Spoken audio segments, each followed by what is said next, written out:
Set B बताए what kind of people does money madness make of us according to the poet, वो डालना है। देखो what kind of people does money madness make of us according to the poet.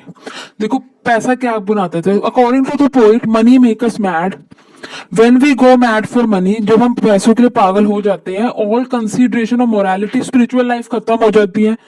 We don't care of such human values, sympathy, देखो आपने word लिखने, sympathy, love, self respect हो जाएगा, इनको हम वैल्यू नहीं करते।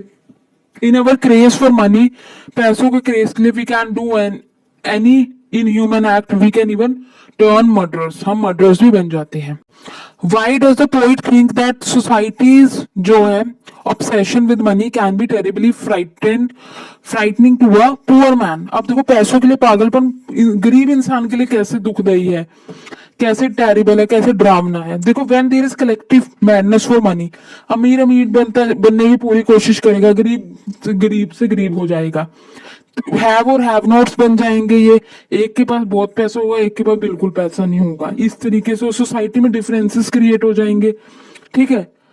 दे may give the hungry poor bread to eat but they do so condescendingly, ठीक है।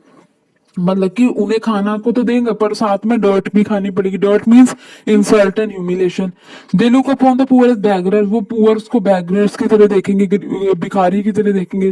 दे सब्जेक्ट द वर्ड्स ह्यूमिलेशन, जितना गलत से गलत बोल सकते हैं उसे वो बोलेंगे। They make them feel as if they are not eating bread but dirt, वो ऐसा फील करेंगे कि हम ब्रेड नहीं खा रहे, हम रोटी नहीं खा रहे हैं, हम डर्ट खा रहे हैं।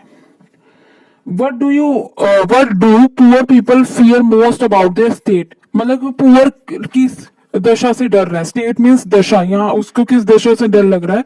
It is a feeling of humiliation से सबसे ज्यादा डर रहा है वो, इंसल्ट से डर रहा है वो, बैड वर्ड से डर रहा है वो रिचेस के। बिकॉज रिच उसे ब्रेड तो ऑफर करेगा पर साथ में गालियां भी ऑफर करेगा, तो इस ह्यूमिलेशन से वो डर रहे हैं। Even when the rich offer bread for the hungry poor, इसमें वही रिपीटेशन है, वही बार बार है, बस क्वेश्चन चेंज हो रहा है, ठीक है। उसके बाद क्या, how can the fear we feel when we have no money turn into delirium. देखो डेलिब्रियम होती है मेंटल स्टेट होती है जब हम एक्सट्रीमली एक्साइटेड हो जाते हैं। ये जब होती है व्हेन हैव एक्सट्रीम फियर होता है किसी चीज का।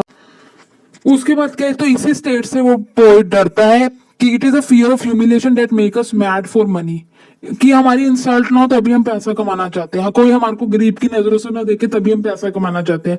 And in its extreme form this fear can the shape of delirium बन जाता है ये डेलीरियम, ठीक है। Why does a poet say and this is all wrong, कब क्यों ये पोइट कहता है कि सब कुछ गलत है। The poet is here referring to collective money madness, poet यहाँ किसे रेफर कर रहा है, कलेक्टिव मनी मैडनेस को। When a society as a whole goes mad for money, अगर सोसाइटी पूरी मैड हो जाती है मनी के लिए, all human values are thrown to the winds, सारी ह्यूमन वैल्यू उड़ जाती है अपने आप। Money becomes be all and end all, ये लाइन याद करो, money becomes be all and all, money ही सब कुछ है अपनी लाइफ के लिए। For the sake of money we can even turn murderers, हम मर्डर बन जाते हैं। And this is all wrong, इसलिए पोइट कहता है ये सब कुछ गलत है। नेक्स्ट क्वेश्चन आता है क्वेश्चन नंबर 6। क्वेश्चन 6 है what is the vast collective madness. Vast collective madness क्या है, डीएच लॉरेंस की तरफ से। DH Lawrence is the poet of the poem talks about in his poem money madness, की vast collective madness क्या है।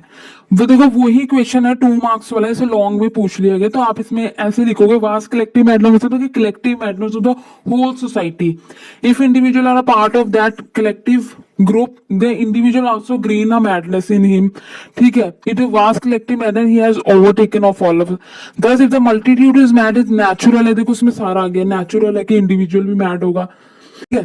The poet feels that no man hands out of 1 pound, इसमें आप थीम लिख सकते हो पोएम की, अगर जितना the poet means to say that the love for money so deep है, अगर उससे एक फ्रैक्शन भी दूर करोगे तो दूर होते जाओगे। पहले आपने टू द पॉइंट लिखना है, उसके बाद पूरा थीम छाप देनी है पोएम की